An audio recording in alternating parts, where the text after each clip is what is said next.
അപ്പൊ ആ കർമ്മങ്ങളുടെ ആകത്തുകയെ ശാസ്ത്രം മൂന്നായിട്ട് സൂചിപ്പിക്കുന്നു. സഞ്ചിതം, പ്രാരബ്ധം, ആഗമം. നേരത്തെ പറഞ്ഞ കടലാസും പെൻസിലും ഒക്കെ ഉണ്ടെങ്കിൽ ഇതൊക്കെ എഴുതി വെച്ച് പഠിക്കാനൊക്കെ ഉള്ളൂ. എന്താണെന്ന് എഴുതാൻ പാടില്ല, വാക്കുകൾ മാത്രം എഴുതണം. എന്നിട്ട് ആലോചിച്ച് കണ്ടുപിടിച്ചിട്ട് വീട്ടിൽ ചെന്നിട്ട് നോട്ട്സ് എഴുതി. ഇതാണ് പഠിക്കാനുള്ള ഒരു സംവിധാനം. സഞ്ചിതം, പ്രാരബ്ധം, ആഗമം. സഞ്ചിതം എന്ന് പറഞ്ഞാൽ അതിന്റെ ആകത്തുകയാണ്, എല്ലാം കൂടെ. സഞ്ചി എന്ന് പറഞ്ഞാൽ എന്താണെന്നറിയാമല്ലോ, വാനിറ്റി ബാഗ് എന്നൊക്കെ പറയില്ലേ അല്ലെ? എന്തിനു വേണ്ടിയിട്ട്?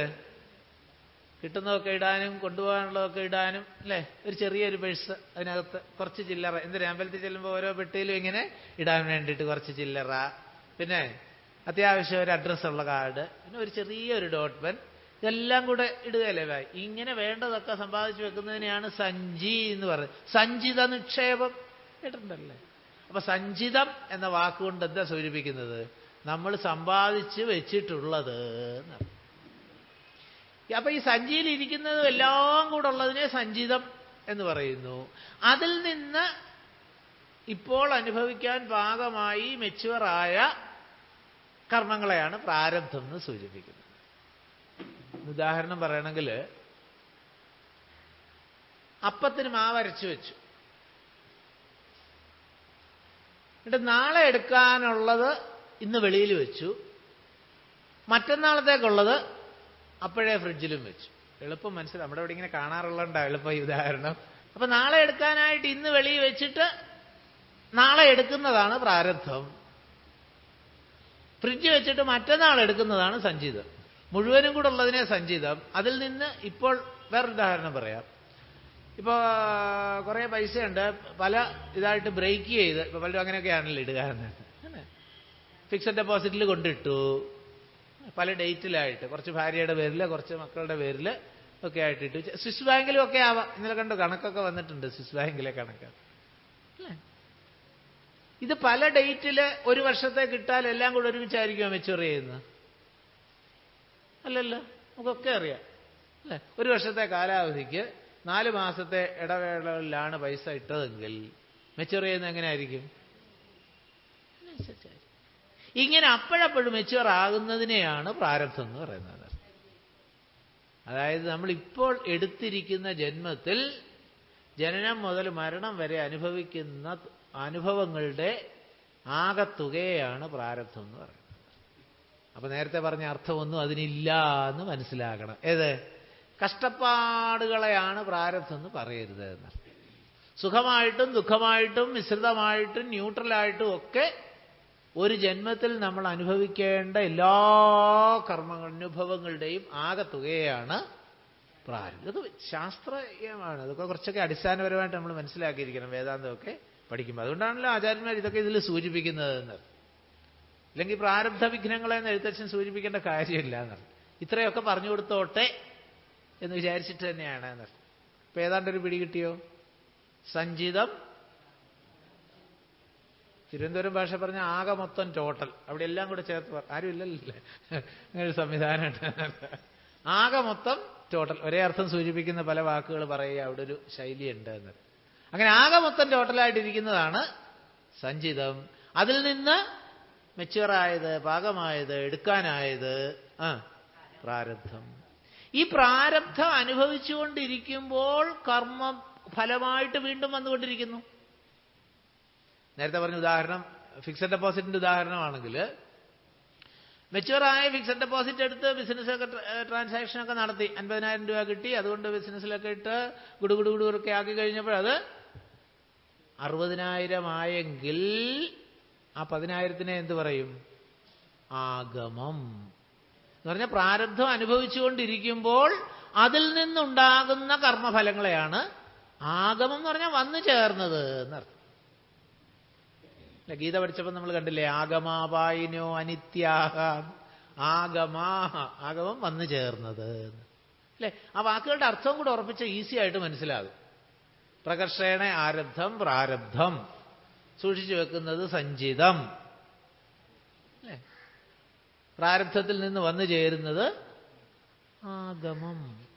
ഉദാഹരണത്തിന് കുറേ നെല്ല് അല്ലെങ്കിൽ എന്തിൻ്റെയെങ്കിലുമൊക്കെ വിത്ത് അതിൽ കുറച്ച് വിത്ത് എടുത്തിട്ട് നമ്മൾ വെള്ളത്തിലൊക്കെ ഇട്ട് സ്പ്രൗട്ടാക്കി ഇങ്ങനെ എടുക്കുന്നു എന്നർത്ഥം. അപ്പൊ നെല്ല് കുറച്ച് നമ്മളിങ്ങനെ വിത്താക്കി, അപ്പൊ കുറച്ച് ചാക്കിനകത്ത് കെട്ടി വെച്ചിരിക്കുന്നു. അതിൽ നിന്ന് 2 കിലോ അല്ലെങ്കിൽ 2 ഇടങ്ങഴി എടുത്ത് വെള്ളത്തിലിട്ട് കുതിർത്ത്, അപ്പൊ ബാക്കിയിരിക്കുന്നത് സഞ്ചിതം. എല്ലാം കൂടി ഇരുന്നപ്പോൾ സഞ്ചിതം, അതിൽ നിന്ന് കുറച്ചെടുത്തു. അപ്പൊ എടുത്തതാണ് പ്രാരബ്ധം. ആ നെല്ലൊക്കെ ഇങ്ങനെ വെതറിയിക്കുമ്പോൾ ഓരോ നെൽച്ചെടിയിലും എത്ര വീതം ഉണ്ടാകും? 10-15 നെല്ലുകൾ അതുണ്ടാകും ഇല്ലേ? അതിനെയാണ് ആഗമം എന്ന് പറയുന്നത്. അപ്പോൾ ഒരു നെല്ലിൽ നിന്ന് എത്രയോ നെല്ലുകൾ ഉണ്ടായി. അപ്പോൾ ഒരു വിത്തിൽ നിന്ന് 10 നെല്ല് കിട്ടിയെങ്കിൽ ആ 9നെ എന്തായിട്ട് പറയും? ആഗമം. ഈ ഒന്നിൽ നിന്ന് വന്നു ചേർന്നതാണ്. അതുകൊണ്ട് അതിനെ ആഗമം എന്ന് പറയുന്നത്. അപ്പൊ ഇവിടെ പ്രാരബ്ധ വിഘ്നങ്ങൾ എന്ന് സൂചിപ്പിച്ചത് എന്താണ്? ഈ പ്രാരബ്ധ വിഘ്നങ്ങളെയാണ് ആദിദൈവികം, ആധ്യാത്മികം, ആദിഭൗതികം എന്നൊക്കെ നമ്മൾ 3 തരം ദുഃഖങ്ങളായിട്ട് സൂചിപ്പിക്കുന്നതൊക്കെ അതിനെയാണ്. ആദിദൈവികം, ആദിഭൗതികം, ആധ്യാത്മികം. ആദിദൈവികം എന്ന് പറഞ്ഞാൽ ഇപ്പൊ ഈ മഴ വരുമെന്ന് ആരെങ്കിലും വിചാരിച്ചു? കുടയെടുത്തില്ല, മഴയില്ല എന്ന് വിചാരിച്ചു, ഇറങ്ങിയിട്ട് നനഞ്ഞു. നമുക്ക് വല്ല നിയന്ത്രണം ഉണ്ടാവില്ലേ? അങ്ങനെ നമ്മുടെ നിയന്ത്രണമില്ലാതെ ദൈവീകം എന്ന് നമ്മൾ വിശേഷിപ്പിക്കുന്നതിനെയാണ് അല്ലെ. സുനാമി വന്നു, കൊടുങ്കാറ്റ് വന്നു, എർത്ത് ക്വേക്ക് അല്ലെ. ജപ്പാനിൽ വാണിംഗ് കൊടുത്തു കഴിഞ്ഞു, അടുത്തതിന്റെ സുനാമി വാണിംഗ്. അങ്ങനെ വരുന്നതിനെയൊക്കെ ആദിദൈവികം. ആദിഭൗതികം എന്ന് പറഞ്ഞാൽ നമ്മളല്ലാതെ മറ്റുള്ളവരിൽ നിന്ന് വരുന്നതൊക്കെ എന്നർത്ഥം. നമ്മുടെ ശരീരമോ മനസ്സോ ബുദ്ധിയോ അല്ലാതെ മറ്റ് ജീവജാലങ്ങളിൽ നിന്ന് വരുന്നതൊക്കെ, മനുഷ്യരായിക്കോട്ടെ അല്ലാത്തതായിക്കോട്ടെ, എന്തിൽ നിന്നും വരുന്നതിനെയൊക്കെ ആദിഭൗതികം. മറ്റു ഭൂതങ്ങളിൽ നിന്ന്. ഈ പറയുന്നതിലൊക്കെ ഒരു കീ വേർഡ് ഉണ്ടാവും, അത് ക്യാച്ച് ചെയ്യണമെന്ന്. മറ്റു ഭൂതങ്ങൾ അല്ലെ, മറ്റേ പറഞ്ഞ ആദിദൈവികം ദേവന്മാരുടെ അല്ലെ, മറ്റുള്ള ഇത് അതിഭൗതികം മറ്റുള്ള ഭൂതങ്ങളിൽ നിന്ന് അല്ലേ. അത് ഭാര്യ, ഭർത്താവോ, മക്കളോ, വീട്ടിലുള്ളവരാവാം. ഇറങ്ങിയപ്പോൾ കാലിലൊരു മുള്ളു കൊണ്ടു. നമ്മുടെ ഒരു ക്യാമ്പിന് ഒരാളെ ഉറപ്പായിട്ട് വരും എന്ന് പറഞ്ഞിരുന്നു. പക്ഷേ ഒരു ദിവസം, അന്ന് വരുന്നതിൻ്റെ തലേ ദിവസം ഗാർഡനിങ്ങിന് ഇറങ്ങിയ കൂട്ടത്തിൽ ഒരു കുപ്പിച്ചില്ല് കൊണ്ട് കാലങ്ങോട്ട് പൊളന്നു പോയിട്ട് സർജറിയൊക്കെ വേണ്ടി വന്നു, സ്റ്റിച്ചും ഒക്കെ വരാൻ സാധിച്ചില്ല. നടന്നൊരു സംഭവമാണ്. ഇതിനെന്ത് പറയാം? ആദിഭൗതികം. ഒരു നിവൃത്തിയില്ല, ഒന്നും ചെയ്യാൻ പറ്റില്ല. മറ്റൊരു വസ്തുവിൽ നിന്ന് വന്നതാണ്. മൂന്നാമത്തേതാണ് ആധ്യാത്മികം. അധ്യാത്മം എന്നുള്ള വാക്ക് പറഞ്ഞു, നമ്മെക്കുറിച്ച് തന്നെ സൂചിപ്പിക്കുന്നു. അപ്പൊ ആധ്യാത്മികം എന്ന് പറഞ്ഞാൽ എന്താ സൂചിപ്പിക്കുന്നത്? നമ്മുടെ ശരീര മനോബുദ്ധ്യാദികളിൽ നിന്നുണ്ടാകുന്ന പ്രശ്നത്തെ മുഴുവൻ ആധ്യാത്മികം എന്നുള്ള വാക്കിൽ സൂചിപ്പിക്കുന്നു. അപ്പൊ പ്രാരബ്ധ വിഘ്നങ്ങളെ 3 തരത്തിൽ വരും. എല്ലാം റെഡിയായി വാതുക്ക വന്നപ്പോഴാണ് അകത്തുനിന്നൊരു ചോദ്യം, എങ്ങോട്ടാ ഒരുങ്ങിക്കെട്ടി? കഴിഞ്ഞു അല്ലേ? ഇതൊക്കെ നമുക്ക് അനുഭവം ഉള്ളതല്ലേ എന്ന് ചോദിച്ചു. ഇങ്ങനെ വരുന്ന ചിലപ്പോൾ അദ്ദേഹം പറഞ്ഞു, രാമായണമൊക്കെ അല്ലേ, പോയിട്ട് വരൂ, കർക്കിടമാസമൊക്കെ അല്ലേ, വരുമ്പോൾ ഇത്തിരി പുണ്യം എനിക്കും കൂടെ തന്നാ മതി, പോയിട്ട് വരൂ.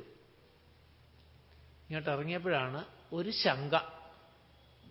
ബാത്റൂമിൽ പോയപ്പം ലൂസ് മോഷനാണ്. എന്താ ചെയ്യുക? ഇതിനാരെങ്കിലും കുറ്റം പറയാൻ പറ്റുമോ? അദ്ദേഹവും സമ്മതിച്ചു, നല്ല കാലാവസ്ഥയാണ്, പോണമെന്നും തോന്നി. വേറെ വല്ല അസുഖമാണെങ്കിലും വേണ്ടതില്ല. ഇതിനെന്ത് പറയാം? ആധ്യാത്മികം. ചുരുക്കി മനസ്സിലാക്കിയല്ല. അപ്പൊ നമ്മിൽ നിന്ന് തന്നെ വരുന്ന പ്രശ്നങ്ങൾ നമ്മുടെ ചിലപ്പോൾ മനസ്സായിരിക്കും, ശരീരത്തിന്റെ തന്നെ. പിന്നെ രാമായണമൊക്കെ പോയി കേട്ടിട്ട് എന്ത് ചെയ്യാന്? ആര് പറയും? ഇതൊന്നും വലിയ കാര്യമൊന്നുമില്ലെന്ന്. അതിനേക്കാൾ നല്ലതാണ് സീരിയലൊക്കെ. 7:30 ഒരു നല്ല സീരിയലുണ്ട്, അത് കണ്ടുണ്ട്. അപ്പൊ ഈ പ്രശ്നം ഉണ്ടാക്കിയത് ആരാണ്? ബുദ്ധിയിൽ നിന്നും വരും. ഏത്? രണ്ടാമത്തൊക്കെ യഥാതേ മോഹകലിലം ബുദ്ധിർ വ്യതിധരിഷ്യതി. കഴിഞ്ഞ ദിവസം നമ്മൾ ഗീതയിൽ പഠിച്ചു. ഈ മോഹകലിലമായ ബുദ്ധിയും ഈ പറഞ്ഞ പ്രശ്നങ്ങളൊക്കെ ഉണ്ടാകും അല്ലേ. രാമായണമൊക്കെ ചുമ്മാ അസംബന്ധം, ഇതൊക്കെ എന്തിനു വെറുതെ കേൾക്കാൻ പോകണം എന്നാര് പറയും? അപ്പൊ നമ്മുടെ ശരീരം, മനസ്സ്, ബുദ്ധി അവയിൽ നിന്നുണ്ടാകുന്ന തടസ്സങ്ങളെ ആധ്യാത്മികമെന്നും നമ്മളല്ലാതെ മറ്റുള്ള ഭൂതങ്ങളിൽ നിന്ന്, വസ്തുക്കളിൽ നിന്ന്, വ്യക്തികളിൽ നിന്ന് വരുന്ന തടസ്സങ്ങളെ ആധിഭൗതികമെന്നും ഇത് രണ്ടുമല്ലാത്ത പ്രകൃതിജന്യമായ തടസ്സങ്ങളെ ആധിദൈവികം. ഇല്ല, കീ വേർഡ്സ് മനസ്സിലാക്കൂ. ദൈവം, ഭൂതം, അധ്യാത്മം. എളുപ്പം മനസ്സിലാകും. ഇതെന്താന്നൊന്നും ആലോചിക്കേണ്ടതായിട്ട് വരില്ല. ഇപ്പൊ പ്രാരബ്ധ വിഘ്നങ്ങൾ എന്നുള്ള വാക്കിന്റെ അർത്ഥം ഏതാണ്ട് പിടികിട്ടിയോ? കാരണം ഒരു വാക്കൊക്കെ കൊണ്ട് ചിലപ്പോൾ നമുക്ക് മണിക്കൂറുകൾ സംസാരിക്കേണ്ടതായിട്ട് വരും, വിശദമായിട്ട് പഠിക്കണമെങ്കിൽ. അല്ലെങ്കിൽ അനായാസമായിട്ട് വായിച്ചങ്ങോട്ട് പോവുകയും ചെയ്യാം. പഠിക്കണമെങ്കിൽ അല്ലേ, രാമായണം പഠിക്കണം എന്നാണ് പറയുന്നത് അല്ലേ. ഹിന്ദുവിന് 5 കാര്യങ്ങൾ പറഞ്ഞിട്ടുണ്ട്, കേട്ടിട്ടുണ്ടോ? അത് വേറെ ചിലർക്ക് പറഞ്ഞു കേട്ടിട്ടുണ്ട്, ഹിന്ദുക്കൾക്ക് ഇതുവരെ കേട്ടിട്ടുണ്ട്. എന്നാലും കേട്ടോളൂ. ഭാഗവതം കേൾക്കണം, ഗീത വായിക്കണം, രാമായണം പഠിക്കണം, ഗംഗയിൽ കുളിക്കണം, ഹിമാലയം കാണണം. 5 ആയിട്ടുണ്ട്. മനസ്സിലായില്ലേ? ഒന്നുകൂടെ പറയണോ? ഭാഗവതം കേൾക്കണം, രാമായണം പഠിക്കണം, ഗീത വായിക്കണം, ഗംഗയിൽ കുളിക്കണം, ഹിമാലയം കാണണം. ഇനിയും പറയല, ഇനിയും ഓർത്ത് കണ്ടുവച്ചു.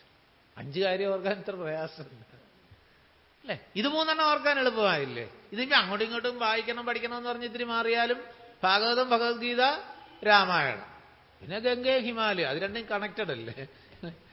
ഗംഗ എവിടുന്നാ വരുന്നത്? ഹിമാലയം. അപ്പൊ പിന്നെ അത് എളുപ്പമായി. അപ്പൊ ഹിന്ദുവിന് ഇങ്ങനെ 5 കാര്യങ്ങൾ പറഞ്ഞിട്ടുണ്ടെന്നും കൂടെ സൂചിപ്പിക്കുന്നു. അപ്പൊ ഇവിടെ പറയാൻ ഉദ്ദേശിച്ചത് പ്രാരബ്ധം എന്ന തികച്ചും സാങ്കേതികമായ ഒരു വാക്കിനെ കുറിച്ച് നമ്മൾ അറിഞ്ഞിരിക്കേണ്ട കാര്യങ്ങളെയാണ് സൂചിപ്പിച്ചത്. പ്രകർഷേണ ആരബ്ധം, അതുമായിട്ട് ബന്ധപ്പെടുത്തിയാണ് നമ്മൾ സഞ്ചിതം, പ്രാരബ്ധം, ആഗമം ഒക്കെ മനസ്സിലായത്. സംശയം ഉണ്ടെങ്കിൽ കുറിച്ചിട്ടുള്ളൂ. അടുത്ത പിന്നത്തെ സെഷന് നമുക്ക് ബാക്കി നോക്കാം. അപ്പൊ വാരണമുഖൻ വിഘ്നേശ്വരനെയാണല്ലോ വിഘ്നവിനായകനായിട്ട് നമ്മൾ കാണുന്നത് എന്നർത്ഥം. സർവവിഘ്നഹരം ദേവം സർവവിഘ്ന വിവർജിതം. അത് രണ്ടും കൂടെ പറഞ്ഞതിനാ ആലോചിച്ചിട്ടുണ്ടോ? ഇത് രണ്ടും കൂടെ പറഞ്ഞത് ഒരേ അർത്ഥമല്ലേ? സർവവിഘ്നഹരം ദേവം സർവവിഘ്ന വിവർജിതം. അങ്ങനൊന്നും ഞങ്ങൾ ആലോചിക്കാറില്ല, ഇതങ്ങോട്ട് പറയുകയേ ഉള്ളൂ എന്നർത്ഥം. വെറുതെ ആലോചിച്ച് തലമുണ്ടാക്കുന്നത് എന്തിനാണ്? സർവവിഘ്നഹരം എന്ന് പറഞ്ഞാൽ ഇപ്പം വന്നുകൊണ്ടിരിക്കുന്ന വിഘ്നങ്ങളെയൊക്കെ ഇല്ലാതാക്കണം. സർവവിഘ്ന വിവർജിതം എന്ന് പറഞ്ഞാൽ ഇനിയും ഭാവിയിൽ വരാൻ പോകുന്ന വിഘ്നങ്ങളെയും ഇല്ലാതാക്കണം. ഇപ്പൊ തടസ്സം ഓൾറെഡി വന്നു കഴിഞ്ഞു, അതിനെയൊക്കെ ഇല്ലാതാക്കി തരണേ ഭഗവാനെ. സർവവിഘ്ന വിവർജിതം, അതിന് ഭഗവാനെ പ്രാർത്ഥിക്കുന്നു അല്ലേ. ഈ ഏത് കാലത്ത് തുടങ്ങി എന്ന് പറയാനൊക്കാത്ത ഒരാരാധനയാണ് വിഘ്നേശ്വരനെ പൂജിക്കുക എന്നുള്ളത്. വളരെ പഴയ ഇതിലൊക്കെ നമുക്ക് കാണാൻ സാധിക്കും അല്ലേ. ശ്രീപരമേശ്വരൻ പോലും വിഘ്നേശ്വരനെ തൃപ്തിപ്പെടുത്താൻ ഏത്തവിട്ട കഥയാക്കി. അതാണ് ഇപ്പോഴും പലരും പോയിട്ട് ഇങ്ങനെയൊക്കെ കാണിക്കാറുണ്ടെന്നർത്ഥം ഗണപതിയുടെ മുമ്പിൽ അല്ലേ. എന്തിനുവേണ്ടി?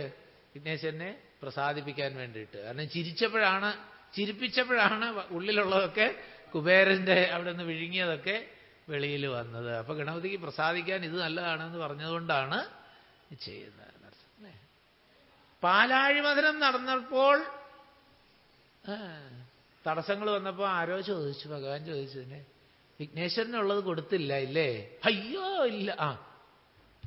അങ്ങനെ വിചാരിച്ചാൽ ഇതൊക്കെ തടസ്സമൊക്കെ ഉണ്ടാകും. അതുകൊണ്ടാണ് ഈ ഗണപതി അമ്പലങ്ങളിലും ഗണപതിക്കൊക്കെ വലിയ ഡിമാൻഡുള്ളത്. കാരണം തടസ്സങ്ങളുണ്ടാകാൻ ആരും ഇഷ്ടപ്പെടില്ല എന്നാണ്. അപ്പൊ തടസ്സങ്ങളെയൊക്കെ മാറ്റി തരുന്ന വിഘ്നേശ്വരനെ നമസ്കരിക്കണം. ഇവിടെ ആചാര്യനും ചെയ്യുന്നത് അതാണ്. വിഘ്നേശ്വരനെ നമസ്കരിച്ചു, പിന്നെ ദേവിയെ നമസ്കരിക്കുന്നു. എന്തുകൊണ്ട്? വാക്കുകളുടെ വാഗ്ദേവതയാണ് സരസ്വതി. ദേവിയെ നമസ്കരിച്ചു, കൃഷ്ണ രൂപത്തിൽ വന്ന ഭഗവാനെ നമസ്കരിച്ചു, കൃഷ്ണൻ എന്ന് തന്നെ പേരുള്ള വേദവ്യാസ ഭഗവാനെ നമസ്കരിച്ചു, വാൽമീകിയെ നമസ്കരിച്ചു, രാമനാമത്തെ എപ്പോഴും ജപിച്ചുകൊണ്ടിരിക്കുന്ന കാമനാശനനു ഉമാവല്ലഭൻ എന്ന് വായിക്കരുത്, കാമനാശനൻ ഉമാവല്ലഭൻ എന്ന് തന്നെ വായിക്കണം. അവിടെ കാമനാശനൻ, ഉമാവല്ലഭൻ, ആ ശ്രീപരമേശ്വരനെ മഹാദേവനെ നമസ്കരിച്ചു. അങ്ങനെ ഓരോരുത്തരെയായിട്ട് നമസ്കരിച്ചിട്ട് പിന്നെന്താ, പിന്നെ ആരെയാ നമസ്കരിക്കുന്നത്? ബ്രാഹ്മണരെ നമസ്കരിക്കുന്നു. ബ്രാഹ്മണരുടെ ചരണാരുണാംബുജലീനവാംസ സംശയം മമ ചേതോദർപ്പണത്തിന്റെ മാലിന്യമെല്ലാം തീർത്ത്.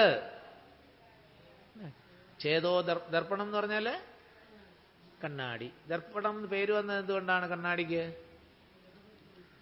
ദർപ്പം എന്ന് പറഞ്ഞാൽ എന്താ അർത്ഥം? അഹങ്കാരം. കണ്ണാടി നോക്കിയിട്ട് മോശമില്ല എന്നൊക്കെ തോന്നില്ലേ? അങ്ങനെ ദർപ്പത്തെ വർദ്ധിപ്പിക്കുന്ന ഒരു സാധനമാണ് കണ്ണ്. അതുകൊണ്ടാണ് ദർപ്പണം. ഇവിടെ ചേതോദർപ്പണം എന്ന് പറഞ്ഞാൽ എന്തുകൊണ്ടാണ്? ചേതസ്സിൽ സർവേശ്വര ചൈതന്യം പ്രതിബിംബിക്കുമ്പോഴാണ് ജീവഭാവം ഉണ്ടാകുക. സാങ്കേതിക പദങ്ങളാണ്. സമസ്ത ചരാചരങ്ങളിലും വ്യാപിച്ചിരിക്കുന്ന ബ്രഹ്മചൈതന്യം, ആത്മചൈതന്യം, ഭഗവാൻ ആത്മാവ് മനോബുദ്ധിയാദികളാകുന്ന ദർപ്പണത്തിൽ പ്രതിബിംബിക്കുമ്പോൾ ആണ് ജീവഭാവം ഉണ്ടാകുന്നത്. അപ്പം ശുദ്ധി വേണ്ടതൊക്കെ എവിടെയാണ്? മനോബുദ്ധിയാദികളിലാണ്. ബാഹ്യ ആഭ്യന്തര ശൗചം എന്ന് പറയും ശാസ്ത്രത്തിൽ. ശൗചം ക്ലീനിങ്, ക്ലെൻലിനെസ്. അതെവിടെയാ വേണ്ടത്? ബാഹ്യ ആഭ്യന്തര. തീർത്ഥം സ്വീകരിച്ചിട്ട് എന്താ ചെയ്യുക? അല്പം ഉള്ളിലും കഴിക്കും. എന്തിനെ സൂചിപ്പിക്കുന്നു? ബാഹ്യ ആഭ്യന്തര. ഇതൊന്നും അറിയാതാണ് ഈ കാഷ്ടി കാണിക്കുന്നതെന്നുള്ളത് വേറെ കാര്യം. ഗുരുവായൂരപ്പ അല്ലേ? അകവും പുറവും ശുദ്ധമാകുന്നു എന്നാണ് സങ്കല്പം. അവിടെ അകം എന്ന് സൂചിപ്പിക്കുന്നത് എന്തിനെയാണ്? മനോബുദ്ധിയാദികളെ. അതിൻ്റെ പ്രതീകമായിട്ടാണ് നമ്മൾ ഉള്ളിലേക്ക് തീർത്ഥം കഴിക്കുന്നത്. അപ്പൊ ചേതോദർപ്പണത്തിന്റെ മാലിന്യമെല്ലാം തീർത്ത്. ഇത് ഈ മാലിന്യമെല്ലാം ഇന്നലെ നമ്മൾ ഗീതാ ക്ലാസ്സിൽ കണ്ടതാണ്. എന്തെങ്കിലുമൊക്കെ ഉപാസനകൾ വഴി, അനുഷ്ഠാനങ്ങൾ വഴി ഉള്ളിലെ ചിന്തകളൊക്കെ കുറച്ച് തൽക്കാലത്തേക്ക് മാറും. പക്ഷെ വാസനയാകുന്ന റൂട്ട്, മൂലം അവിടെ കിടക്കും. എന്നിട്ടെന്ത് സംഭവിക്കും? അനുകൂല സാഹചര്യം വരുമ്പോൾ അത് സ്പ്രൗട്ട് ചെയ്യും, മുളച്ചു വരും. ഉദാഹരണം നമ്മൾ പറഞ്ഞത് എന്താണ്? വേനൽക്കാലത്ത് പുല്ല് ചെത്തുന്നത് പോലെ. പുല്ല് ചെത്തിയൊക്കെ നീറ്റാക്കി, VIP ഒക്കെ വരുമ്പോഴത്തേക്ക് നീറ്റാക്കിയിട്ട് ആദ്യത്തെ മഴ കഴിഞ്ഞ് പിറ്റേ ദിവസം പോയി നോക്കുമ്പോഴോ പുല്ലുകൾ. എന്തുകൊണ്ട്? പുറം മാത്രമേ പോയിരുന്നുള്ളൂ. ആ വേരവിടെ കിടന്നതുകൊണ്ട് അനുകൂല സാഹചര്യം വന്നപ്പോൾ പൊട്ടിമുളച്ചു. ഇതുപോലെയാണ് നമ്മുടെ ഉള്ളിലെ വാസനകൾ അല്ലേ? അപ്പൊ ചേതസ് മാലിന്യം, മനോമാലിന്യം എന്ന് സൂചിപ്പിക്കുന്നതൊക്കെ വേണ്ടാത്ത ആഗ്രഹങ്ങൾ, കാമക്രോധ ലോഭമോഹമത മാത്സര്യങ്ങൾ, ഇതൊക്കെ കൂടെ ചേർത്ത് ഒറ്റ വാക്കിൽ പറയാം. ഇതെല്ലാം നിലനിൽക്കുന്നത് എന്തുകൊണ്ടാണ്? വാസന കൊണ്ടാണ്. വാസനയെ നിലനിൽക്കുന്നത് എന്തുകൊണ്ടാണ്? ഇന്നലെ പറഞ്ഞതാണ് അജ്ഞാനം. ഈ റൂട്ട് ഇങ്ങനെ ഓർമ്മയുണ്ടാവണമെന്ന്. അജ്ഞാനത്തിൽ നിന്ന് വാസനകളിൽ നിന്ന് ആഗ്രഹങ്ങൾ, ആഗ്രഹങ്ങളിൽ നിന്ന് സങ്കല്പങ്ങൾ, സങ്കല്പങ്ങളിൽ നിന്ന് കർമ്മങ്ങൾ. കർമ്മം ചെയ്യുന്നതിന്റെ പിന്നിൽ ആരാ ഉള്ളത്? ആഗ്രഹമാകുന്ന അച്ഛൻ ഉള്ളത് കൊണ്ടാണ് കർമ്മമാകുന്ന കുട്ടി പിറക്കുന്നത്. പറഞ്ഞ നമ്മുടെ ഗുരുനാഥന്റെ ഒരു കൊട്ടേഷൻ മനസ്സിൽ വെച്ചുകൊണ്ടാണ് പറഞ്ഞത്. No act is an orphan, there is father desire behind it. ഓർക്കാവുന്നവർ ഓർത്ത് വെച്ചോളൂ. നല്ല നല്ല. No act is an orphan. ഒരു കർമ്മവും അനാഥമല്ല. അനാഥൻ എന്ന് പറഞ്ഞാൽ എന്താണ്? അച്ഛനമ്മയൊന്നും ഇല്ലാത്തതെന്ന്. എന്തുകൊണ്ട്? എല്ലാ കർമ്മങ്ങളുടെയും പിന്നിൽ ഒരു ആഗ്രഹമുണ്ട്. പിന്നെ ചിലത് നല്ല ആഗ്രഹമായിരിക്കും, ചിലത് മോശമായ ആഗ്രഹമായിരിക്കും. ഇല്ല, ഒരു രാമായണ യജ്ഞം സംഘടിപ്പിക്കാം, അവിടെ പ്രഭാഷണം നടത്താം, ഇതൊക്കെ ഒരു ആഗ്രഹ പ്രേരിതമാണ്. പക്ഷെ അതൊക്കെ നല്ലതാണ്. എന്തുകൊണ്ട്? നമുക്കും മറ്റുള്ളവർക്കും ഹിതകരമാണ്. അതിനെയാണ് ഹിതം എന്നുള്ള വാക്കുകൊണ്ട് സൂചിപ്പിക്കുന്നത്. അല്ലാത്തതൊക്കെ പ്രിയമാണ്. അപ്പം നമുക്കും മറ്റുള്ളവർക്കും ഉപകാരം വരുന്ന ഹിതകരമായത് കർമ്മങ്ങൾ. ഈ സ്വാർത്ഥ ചിന്തകൾ കൊണ്ട് നമ്മുടെ ഇതിന് വേണ്ടിയിട്ട് മാത്രം ചെയ്യുന്ന, അപ്പം സാധാരണ സൂചിപ്പിക്കുന്ന വാക്ക് തന്നെ എനിക്ക് ഹിതകരമായത് എല്ലാവർക്കും ഹിതമായിരിക്കും, എനിക്ക് പ്രിയമായത് എല്ലാവർക്കും പ്രിയമാകണമെന്ന്. ഉദാഹരണം, പുകവലി തുടങ്ങിയ ദുശീലങ്ങളെക്കുറിച്ച് ആലോചിക്കും. പുകവലിക്കുമ്പോൾ ആളിൻ്റെ വിചാരം അതുകൊണ്ട്, പക്ഷെ മറ്റുള്ളവരെ കുറിച്ച് ചിന്തിക്കുന്നില്ല. ഇപ്പൊ മാലിന്യം എന്നുള്ള വാക്കിൽ നിന്നെ മനസ്സിലാക്കാനാണ് നമ്മൾ ശ്രമിച്ചത്. എല്ലാ കർമ്മങ്ങളുടെയും പിന്നിൽ ഈ ഒരു സൈക്കിൾ ഉണ്ടാകുന്നു. ആ കർമ്മങ്ങൾ വേണ്ടത്ര പരിഭാഗമായി ജ്ഞാനത്തിൽ അവസാനിക്കാത്തപ്പോൾ, സാധാരണ ഇച്ഛയിൽ നിന്ന് ആരംഭിച്ച് അല്ലെ, ലളിതാ സഹസ്രനാമം ജപിക്കുന്നവർക്കറിയാം, ഇച്ഛാശക്തി, ക്രിയാശക്തി, ജ്ഞാനശക്തി സ്വരൂപിണി. അതിലെ ഓർഡർ ഇത്തിരി മാറ്റിയാണ് നമ്മൾ പറഞ്ഞത് എങ്ങനെയാണെന്നുള്ളത്. ഇച്ഛയിൽ നിന്ന് ആരംഭിച്ച് ക്രിയയിൽ കൂടി വളർന്ന് ജ്ഞാനത്തിലെത്തുകയാണ് കർമ്മത്തിന്റെ ശരിയായ ലക്ഷ്യം. അത് സാധിക്കാതെ വരുമ്പോൾ എന്ത് വരുന്നു? അത് വീണ്ടും വാസനയായിട്ട് എവിടെ വന്ന് കൂടും? സഞ്ചിയില്. പക്ഷെ മനസ്സിലാകുന്നുണ്ട്. അപ്പോൾ ജ്ഞാനത്തിൽ അടങ്ങാത്ത കർമ്മങ്ങൾ മുഴുവൻ വീണ്ടും വാസനയായിട്ട് സഞ്ചിതമാകും. സഞ്ചിതമായി കഴിഞ്ഞാൽ പിന്നെ അത് അനുഭവിച്ചു തന്നെ തീരും.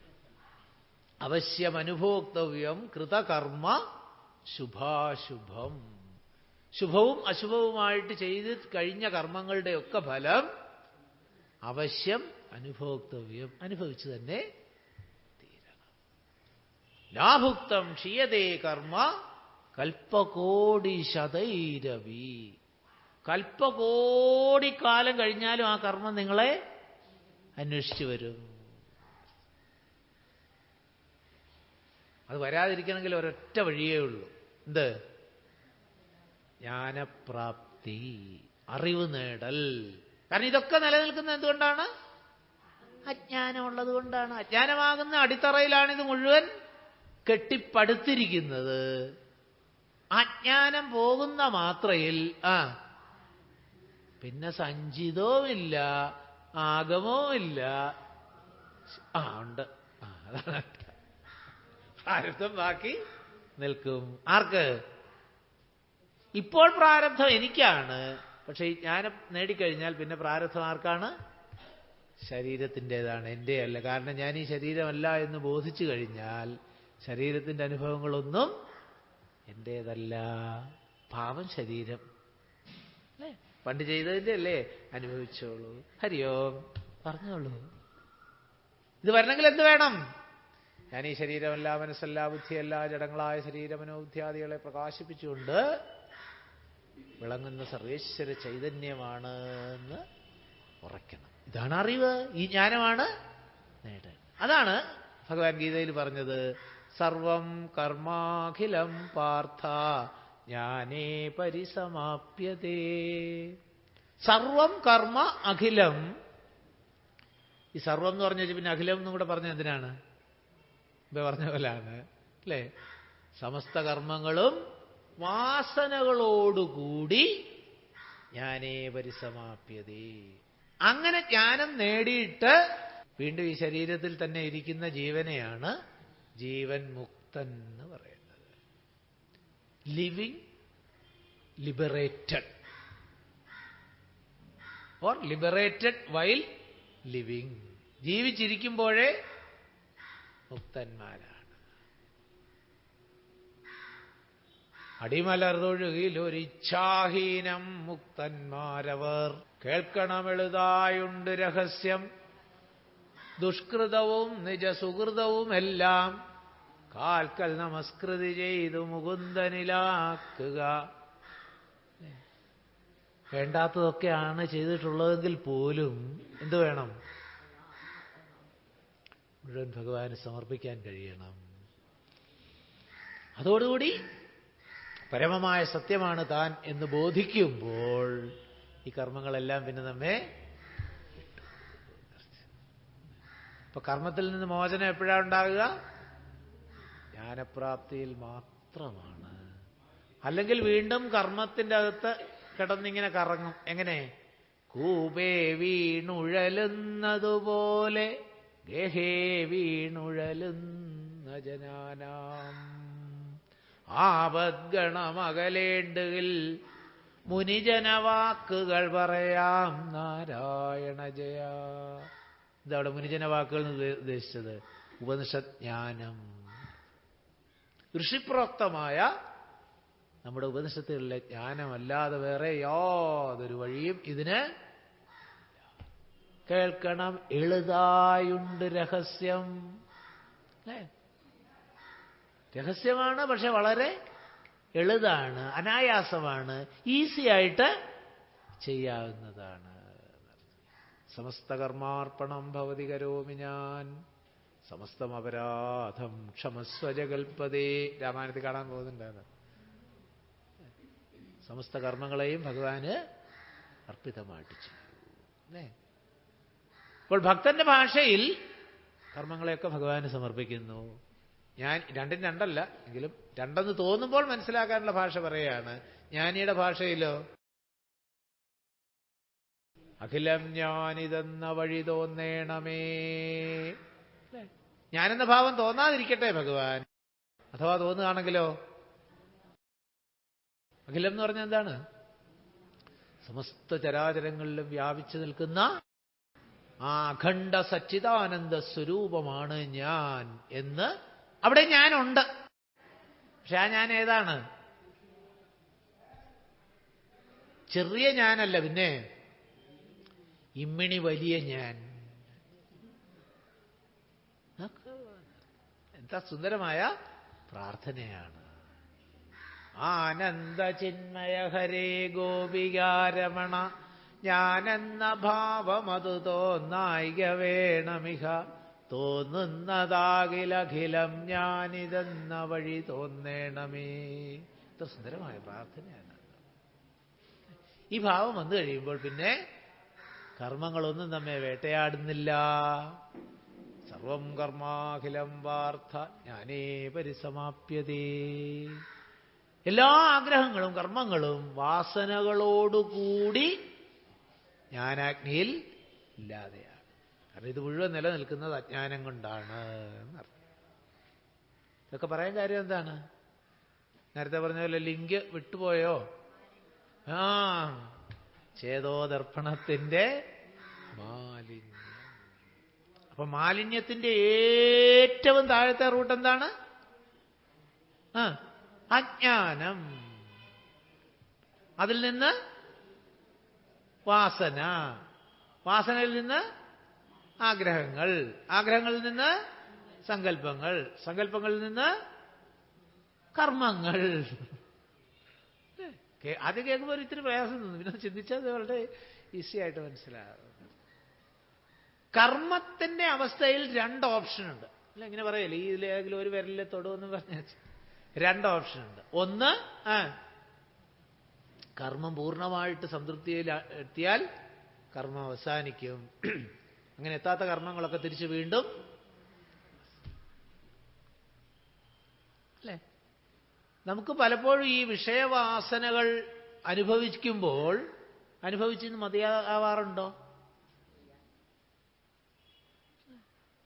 തൽക്കാലത്തേക്ക് ചിലപ്പോ ഒരു പോസ്, ചെറിയൊരു കോമ, ഫുൾ സ്റ്റോപ്പില്ല, പിന്നെ ചെറിയ കോമ. കുറച്ച് കഴിയുമ്പോഴോ വീണ്ടും എല്ലാ വിഷയ ആസ്വാദനവും വീണ്ടും വീണ്ടും വീണ്ടും. ഭാഗവതത്തിലൊക്കെ എത്രയോ കഥകൾ നമ്മൾ കാണുന്നു. സൗഭരി മഹർഷിയുടെയും യയാതിയുടെയും ഒക്കെ കഥകളിൽ, പിന്നെ മറ്റേ പുരൂരവസ് ഉർവശി ബന്ധം, ഇതിലൊക്കെ എന്താ സൂചിപ്പിക്കുന്നത്? വിഷയസുഖം ആസ്വദിച്ചു മതി എന്ന് ഭിക്ഷുഗീതയിൽ എന്താ പറയുന്നത്? മനഃപരം കാരണമാമനന്തി. ഈ വിഷയങ്ങൾ സുഖം വേണം വേണം വേണം വേണം എന്ന് ആഗ്രഹിച്ചുകൊണ്ടിരിക്കുന്ന ആരാണ്? മനസ്സാണ്. അപ്പൊ അനുഭവിച്ച് തീർന്നിട്ട് മനസ്സൊരിക്കലും മതി എന്ന് പറയില്ല. പിന്നെന്ത് വേണം? അറിവ് നേടൽ മാത്രമാണ് ലക്ഷ്യം. അപ്പൊ ചേതോദർപ്പണത്തിന്റെ മാലിന്യമെല്ലാം തീർത്ത് ശോധന ചെയ്തിടുവാൻ എന്ന് പറയുമ്പോൾ എന്താ പ്രാർത്ഥനയുടെ പൊരുളെന്താണ്? പരമമായ അറിവിലേക്ക് എന്നെ ഇങ്ങനെ സൂക്ഷ്മമായിട്ട് കാണൂ രാമായണം. ഇങ്ങനെയൊന്നും പറഞ്ഞാൽ 7 ദിവസം കൊണ്ടൊന്നും തീരുകയില്ല എന്നുള്ളത് വേറൊരു കാര്യം. ഒരു ത്രിപക്ഷയജ്ഞം പോലൊക്കെ രാമായണം വെച്ചാൽ നോക്കൂ എത്ര അഗാധമായിട്ടാണ്. ഇല്ല, നമ്മൾ വേണ്ടാത്ത ഒരു വാക്ക് പറയുന്നില്ല. ഇടയ്ക്ക് ഇത്തിരി തമാശ പറയുന്ന ആശയങ്ങളെ ഉറപ്പിക്കാൻ ഇത്തിരി തമാശ പറയുന്നു എന്നുള്ളതല്ലാതെ എന്നിട്ട് പോലും നമുക്കൊരു വാക്ക് ഒരു ഇത് നീക്കാൻ എത്ര സമയം വേണ്ടി വരുന്നു. ഇങ്ങനെ രാമായണമൊക്കെ നമുക്ക് പഠിക്കാൻ കഴിയണം. അതിന് ഭഗവാന്റെ അനുഗ്രഹം ഉണ്ടാകട്ടെ, ഗുരുകൃപയുണ്ടാകട്ടെ.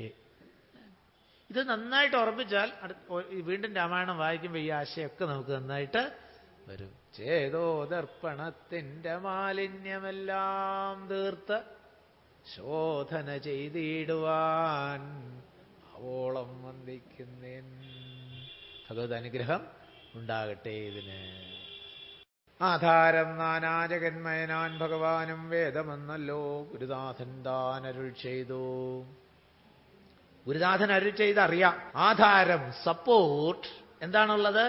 നാനാജഗന്മയനാം ഭഗവാനും ആധാരം വേദമാണ്. വേദത്തിനോ? വേദത്തിനാധാരഭൂതന്മാരായി കാണായൊരു ഭൂദേവപ്രവരന്മാർ. ആരാ ഭൂദേവപ്രവരന്മാർ? ഭൂദേവൻ സൂചിപ്പിക്കുന്നത്, ഭൂസുരൻ സൂചിപ്പിക്കുന്നത് ബ്രാഹ്മണരെയാണ്. ഏത് ബ്രാഹ്മണരെ? ബ്രഹ്മജ്ഞാനം നേടിയവരെയാണ് ബ്രാഹ്മണൻ സൂചിപ്പിക്കുന്നത്. അവിടെ ജന്മം ഒരു എന്താ പറയാ ക്രൈറ്റീരിയൻ അല്ല, സ്റ്റാൻഡേർഡ് അല്ല. എന്താ മലയാളം പറയാന്? മാനദണ്ഡമല്ല. ഇപ്പൊ മാനം വേറെ, ദണ്ഡം വേറെ, അങ്ങനെയാണ് ഇപ്പൊ അല്ലേ? അപ്പൊ ബ്രാഹ്മണൻ അബ്രാഹ്മണൻ എന്ന് തീരുമാനിക്കുന്നത് ജന്മത്തിന്റെയോ ആചാരങ്ങളുടെയോ അനുഷ്ഠാനത്തിലല്ല. പിന്നെ ജന്മനാ ജായതേ ശൂദ്രഃ. എല്ലാ ജീവികളും ജനിക്കുന്നത് ശൂദ്രന്മാരായിട്ടാണ്. എന്തുകൊണ്ട്? തമോ ഗുണ രജോ ഗുണങ്ങൾക്ക് അടിമപ്പെട്ടിട്ടാണ് ജന്മം ഉണ്ടാകുന്നത്. പിന്നെ കർമ്മം കൊണ്ടും അറിവ് കൊണ്ടും ബ്രഹ്മജ്ഞാനം കൊണ്ടുമാണ് സ്റ്റാറ്റസ് മാറുന്നത് എന്നർത്ഥം. ഇപ്പൊ ഉപനയന കർമ്മത്തോടുകൂടി ആരാകുന്നു? ദ്വിജനാകുന്നു, ബ്രാഹ്മണനാകുന്നില്ല. ദ്വിജൻ എന്ന് പറഞ്ഞാൽ എന്താ അർത്ഥം? രണ്ടാം ജന്മം. ദ്വിജൻ പേരുള്ള വേറെ എന്തിനാ 2 കൂട്ടരും കൂടെ ഉണ്ടറിയോ? ഒന്ന് പക്ഷി, പിന്നെ നല്ലോണം ഒന്ന് ആലോചിച്ചാൽ അറിയാം. നമുക്കൊക്കെ ഉള്ളൊരു സാധനമാണത്. കുറച്ച് കഴിയുമ്പോൾ അതിൻ്റെ ഉപയോഗം വരും. അല്ല